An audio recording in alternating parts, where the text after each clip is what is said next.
Sorry, that was a 17-minute video. What type of contraption is that? Like a breakage. What time's this been?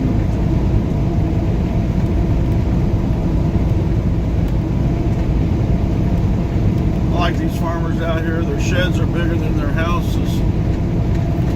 Well, if I had a shed, of course it would be bigger than the house as well, because the shed would be the, well, think about it. You'd have, let's see, I got a GTO store, I got a pickup store, then I got a wood shop. The wood shop would be just as big as the two-car garage.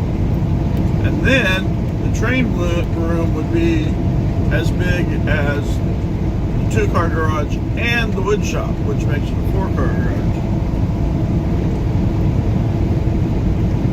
You have a two-car garage on one side, and the wood shop is on the other side, which, you know, basically is a four-car garage.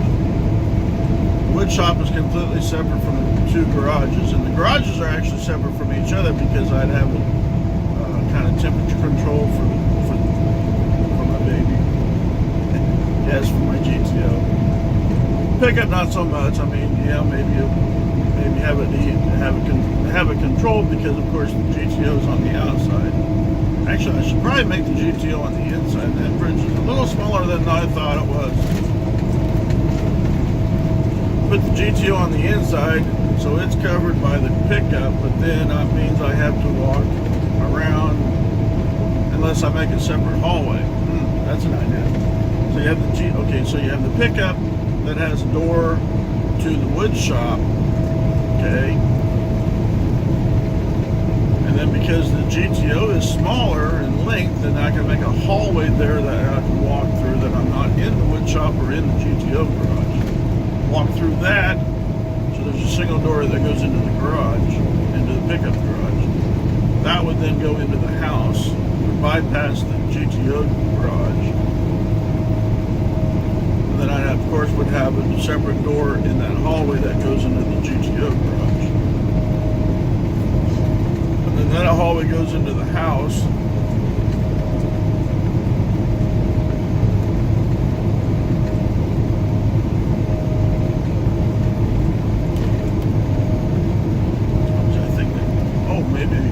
The training room would be on the outside.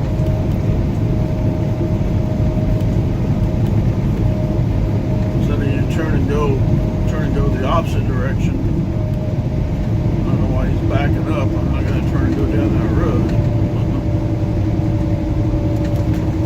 My life depended on it. I want to turn and go down that road. So anyway, yeah, first would be the four-car garage. That would be for the train room. And then a single car garage for the pickup, and then a single car garage for the GTO. And on the opposite side of that is the wood shop. It's like I need to turn and go left in there.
elevated out for a pickup and GTO, and then the wood shop on the other side.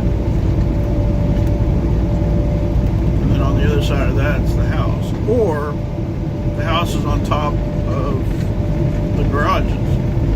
That's an option.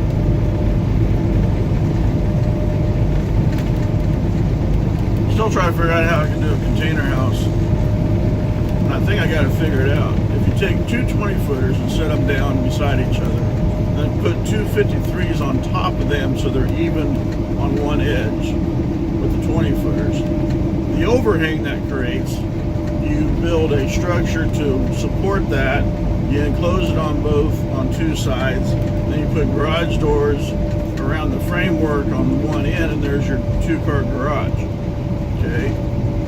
So all you have to do is build a slab for that, and then the supporting structure for the framework to attach siding and garage doors. And this looks like it's 412. Of course, 412's at an angle, so this is going to get interesting. They won't make these. Yeah, they won't make them.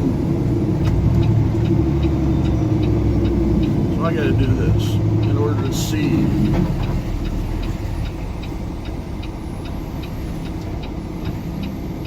And I can't see because of stupid signs.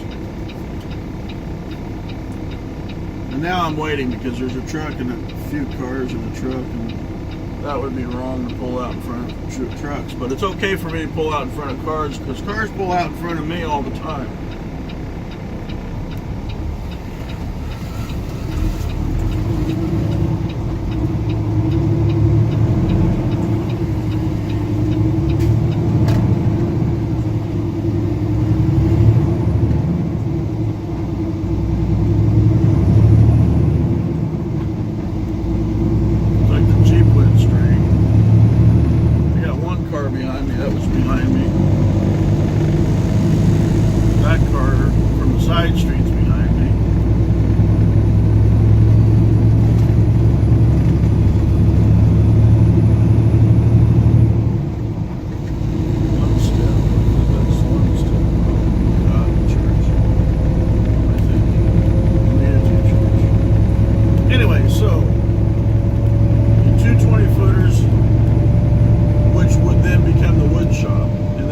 Side of that, like I said, you have the 53s that are lined up with the back ends of the 20s, and then you build a structure, supporting structure, beams and posts,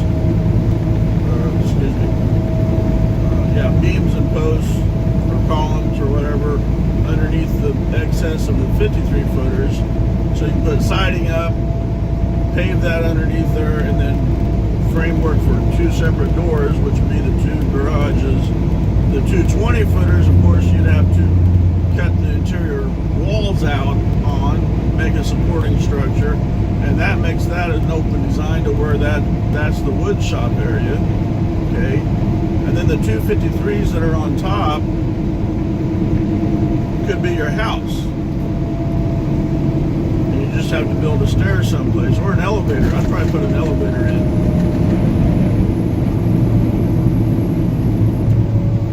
Take one little bit of area and put it like a 4-foot. I was talking with my hands and she thought I was waving.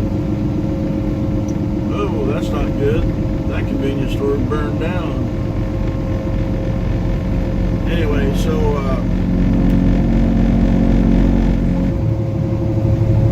take an area in the garage, which would be, of course, next to the pickup, so you could unload your groceries into this 4-foot square elevator, and that would go right directly up into the kitchen in the house above in the two 53-foot containers.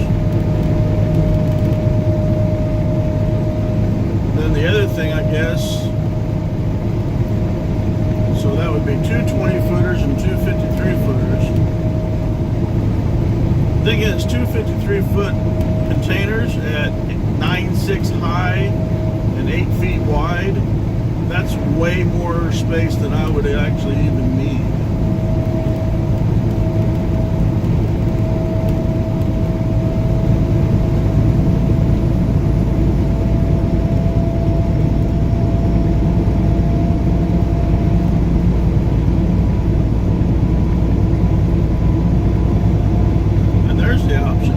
take one 53-foot container and live in it, and the other 53-foot container is your train room, which of course then would have to have a second elevator from the wood shop or metal shop to bring stuff up and down, which would be no problem. I could do that one corner, one end,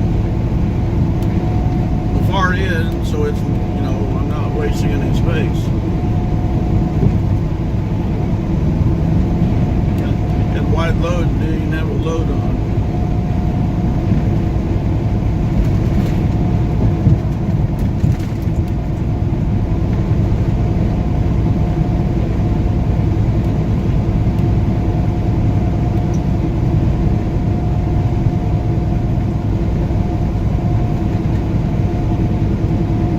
The other option that I could do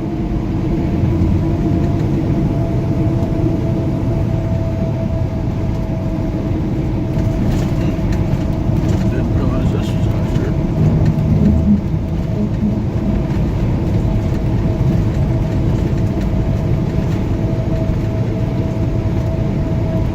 Yeah, sure, just turn into my lane when there's a goddamn truck coming at you. Oh, fuel stop.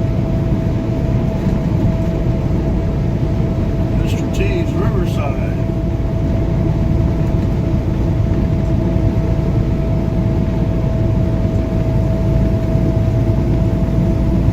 Probably turn into back into Arkansas after a little bit.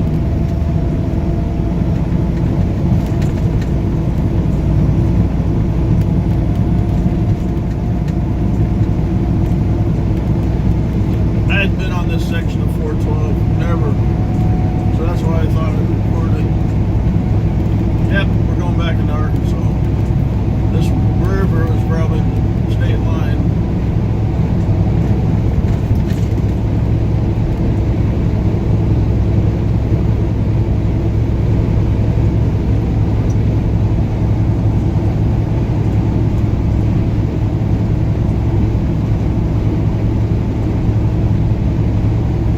The other option would be to bury the house and train room, both in 53-foot containers, bury them in the ground, and then have the two 20-footers on top, which of course you'd have to structurally support the opposite ends of the 20s with structural steel in the 53s, and then also put some structural steel. You have to build a metal framework over the top of the excess space of the 53s, because I'd want concrete on top, and that would be the garage, and there again do the same thing there. Metal framework, but then you're having more metal framework because you got to make a roof, pitch roof, so the water would run off.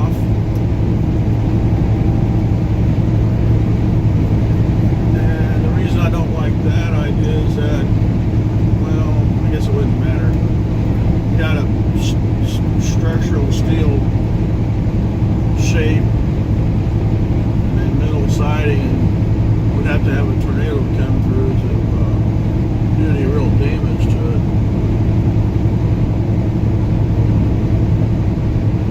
Yeah, I would be safe. The train room would be safe because it'd be buried in the ground and then on top of it.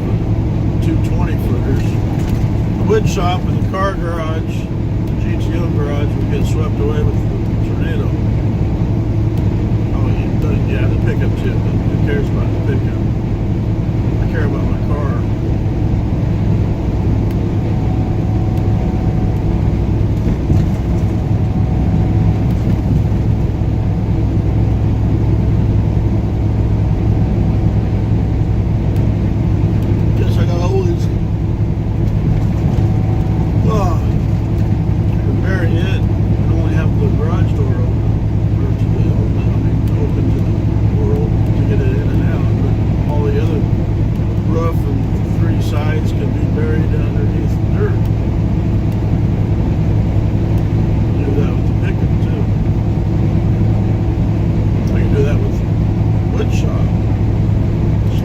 big hole someplace, bring in and set down two 53-footers,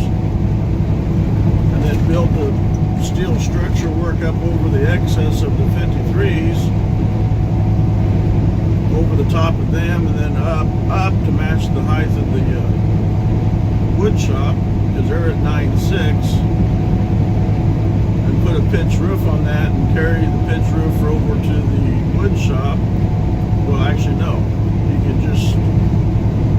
you would just have a flat roof, bring it up to the 9.6. The 9.6 gives you the extra space to put in heat duct work and lightings and whatever else in both, I mean, inside the wood shop containers and also in the garage. You put the siding up, put siding over the top,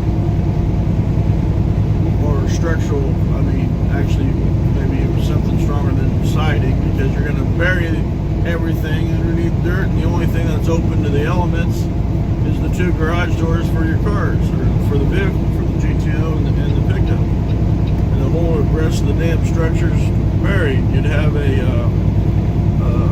door leading into... Really? You're gonna frickin' do that? I got over for the frickin' people, and you want to cut me off and drive on the right.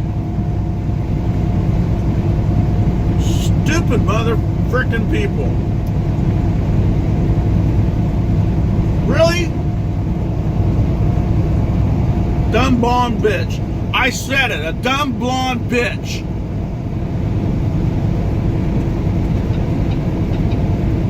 God damn. I don't care if there's nobody around. You didn't know if there was nobody around in that vehicle. They could have stepped out and fell into the goddamn lane of traffic.